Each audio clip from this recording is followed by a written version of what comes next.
जर मी आनंद दिघे साहेबांच्या बाबतीत सांगायचं झालं तर मी असेल, पवन कदम असेल, इथं टोनी आहे, आम्ही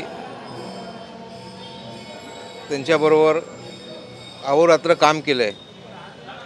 ठाणे जिल्ह्यामध्ये दिवस रात्र त्यांच्याबरोबर आम्ही फिरलेलो आहे. प्रत्येक तळागाळातल्या कार्यकर्त्यांसाठी दिघे साहेबांच्या किती भावना होत्या की बाबा याचं काम झालं पाहिजे, ह्याचं ॲडमिशन झालं पाहिजे, ह्याचं हॉस्पिटलचं काम झालं पाहिजे. त्यावेळेला हॉस्पिटल पण नव्हते.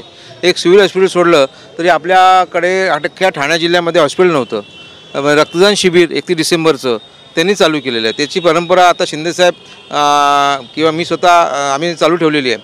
पण रक्तदान शिबिराचं महत्त्व त्यांनी अख्ख्या ठाणे जिल्ह्याला, अख्ख्या शिवसेनेला पटवून दिलं होतं. ॲम्ब्युलन्सची सेवा असेल, म्हणजे जी सेवाभावी जेवढं काय करता येईल. ॲडमिशनच्या बाबतीत त्यांचा हातखंडा पकडणारं कोण नव्हतं. आणि त्यावेळेला काँग्रेसचा बालेकिल्ला होता ठाणे जिल्हा, तो पूर्णपणे साहेबांनी शिवसेनेचा केला.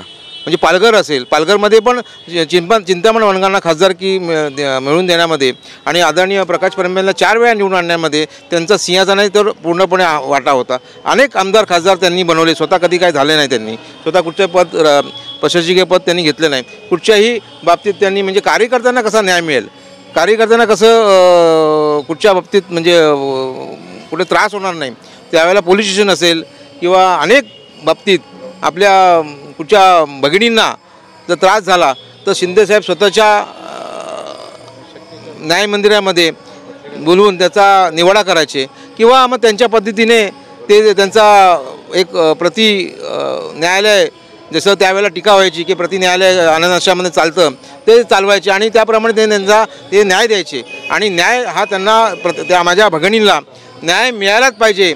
न्याय मिळवण्यासाठी दिघे साहेब कुठच्याही परिस्थितीत मागे हटत नव्हते. भले त्यांना किती त्रास झाला असेल तरी पण त्यांनी न्याय मिळवण्यासाठी किंवा त्या माझ्या भगिनीला न्याय मिळावा म्हणून ते त्यांच्या पद्धतीने त्यांचा न्याय निवाडा करायचे. अजून म्हणजे आठवणी म्हणणार की आज जवळजवळ 2001 साली दिघे साहेब गेले. याच शक्तीस्थळावर आम्ही त्याचे जे त्या दुःखद घटनेचे आम्ही साक्षीदार आहोत. पूर्णपणे सिंघण्या प्रकरणापासून, सिंघण्याच्यामध्येपासून किंवा आधी पण गेल्या अनेक वर्ष आम्ही दिघे साहेबांबरोबर काम केलेलं आहे. मी असेल, पवन असेल, अनेक जण आहेत आमच्याबरोबर. शिंदेसाहेब आहेत की ज्यांनी रात्रंदिवस संघटना वाढवण्यासाठी प्रयत्न केला, असे आमचे दिघे साहेब होते. या ठाणे जिल्ह्यामध्ये ग्रामीण भागामध्ये भगवा झेंडा लावला तो काढला जायचा. पालघर असेल, मोखाडा असेल, त्याचे साक्षीदार आम्ही आहोत. आपल्या कार्यकर्त्यांची त्यावेळेला इतर पक्षातली लोक घरं उद्ध्वस्त करायचे. अशा ठिकाणी दिघे साहेब ज्याचे मोखाडा असेल, जव्हार असेल, नाशिक असेल, मुरबाड असेल, कुठेही दिघे साहेब कमी पडले नाहीत.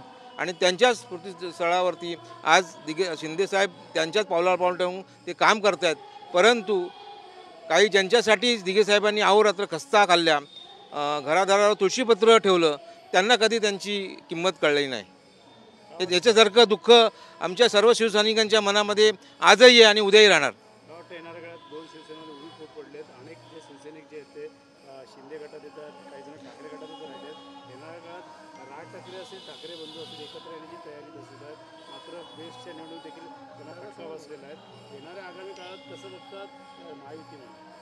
साहेब कसं आहे माहिती आहे का, कार्यकर्त्यांच्या मागे उभं राहायला पाहिजे, जनमानसांची सेवा करायला पाहिजे. तुम्ही बघत असाल आता ह्या 8-10 दिवसामध्ये ठाणे शहरामध्ये असेल किंवा कुठे असेल की आमचे प्रत्येक कार्यकर्ता, तो पवन कदम असेल, अमित जयस्वाल असेल, किरण असेल, सगळेच कार्यकर्ते प्रत्येक वेळेला काही ना काही लोकांना देण्यासाठी उभे असतात. आमचा नितीन लांडगे असेल, सगळेच काही ना काही देण्यासाठी म्हणजे जनमानसांच्या जवळ जाण्यासाठी काम करतात.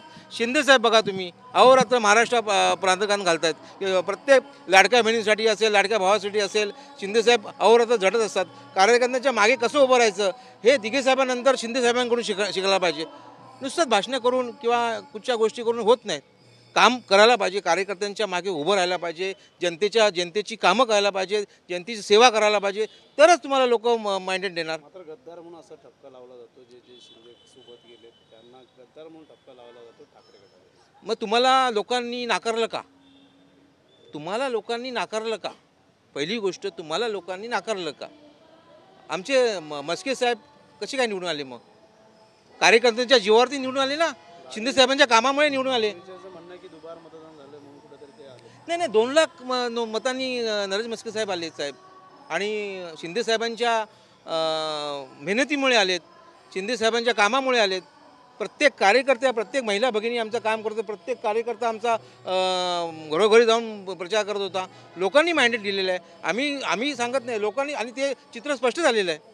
मात्र पाहायला गेलं तर आजचा भाजपचे नेते आणि पालघरचे पालकमंत्री आणि आता सध्याचे वनमंत्री असलेले गणेश नाईक यांचा देखील एक काळ पराभव केला होता आनंदींनी. आता तेच गणेश नाईक कुठेतरी आता या ठिकाणी जनता दरबार भरून तुमच्यावरती रोष जमवताना पाहायला मिळत आहेत. लॉटरी लागली असं म्हणतात एकनाथ शिंदेंना, त्यामुळे कुठे टिकवताना आली नाही. त्यांना, मला फार मोठे नेते आहेत ते, त्यांच्यावरती मी बोलणं चुकीचं आहे. पण मला एवढंच म्हणायचं आहे की त्यांना ते म्हणतात ना ओन्ली कमळ, की ओन्ली कमळ. पहिले घरामध्ये 2 गट आहेत, ते पहिले एकत्र करा. पहिले 2 गट आहे. मग तुम्ही जर ओन्ली कमळ होतं, मग मंदा म्हात्रेंना पाडण्यासाठी स्वतःच्या मुलाला का उभं केलं तुम्ही? मंदा म्हात्रेंना पाडण्यासाठी स्वतःच्या उमेदवाराला का उभं केलं तुम्ही? मग तुम्हाला युतीमध्ये तुम्हाला तिकीट नाही मिळाली तुमच्या मुलाला, म्हणून ती नाराजगी आहे का? ती कुठेतरी तो व्यक्तिगत आहे. बीजेपीचे जे सर्व नेते मंडळी आहेत, महायुती म्हणून आम्ही काम करतो, पण त्यांचं ते वैयक्तिक आहे सगळं. त्यांचं म्हणणं आहे की डोंबिवली असेल, ठाणे असेल, मिरा रोड असेल, नवी मुंबई या ठिकाणी महापौर आमचाच बसणार, येणाऱ्या काळात भाजप दिसून येणार आहे. काय वाटतं? दूध का दूध पाणी का पाणी होईलच येणाऱ्या 4-5 महिन्यामध्ये.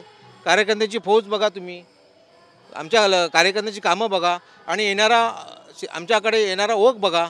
याच्यावरून तुम्ही अनुमान माना की बाबा काय होणार आहे पुढे. गडकरीसारखे, घाणेकरसारखे या ठिकाणी ते आता जनता दरबार घेत आहेत, त्यामुळे जनतेचा कौल. गडकरीमध्ये जनता दरबारात किती लोक होती? तुम्ही पहिल्याचा जनता दरबार बघा आणि आताचा बघा.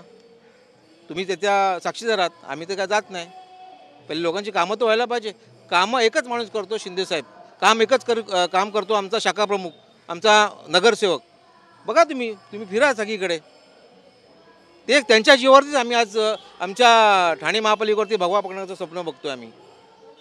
कार्यकर्त्याच्या जीवावरतीच, आम्ही नेत्यांचे नाही, कार्यकर्त्याच्या जीवावरती आम्ही स्वप्न बघतोय की आमचे कार्यकर्ते, आमचे नरेश म्हस्के असतील, शिंदेसाहेब असतील, सर्वच पदाधिकारी आमचे काम करत आहेत. डोंबिवली, मिरा रोड, नवी मुंबई असेल अशा ठिकाणी देखील तुम्ही पकड. आमचे प्रताप सरनाईकांचं बघा ना, किती जोरात काम करतात.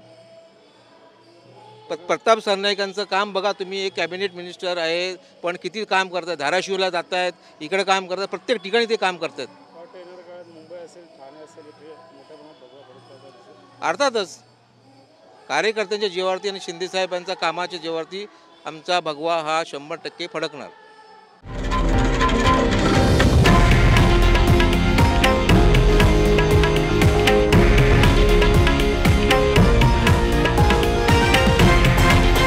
हे आहे देशातील नंबर 1 न्यूज नेटवर्क आणि आपण पाहत आहात TV9 मराठी, एकमेव.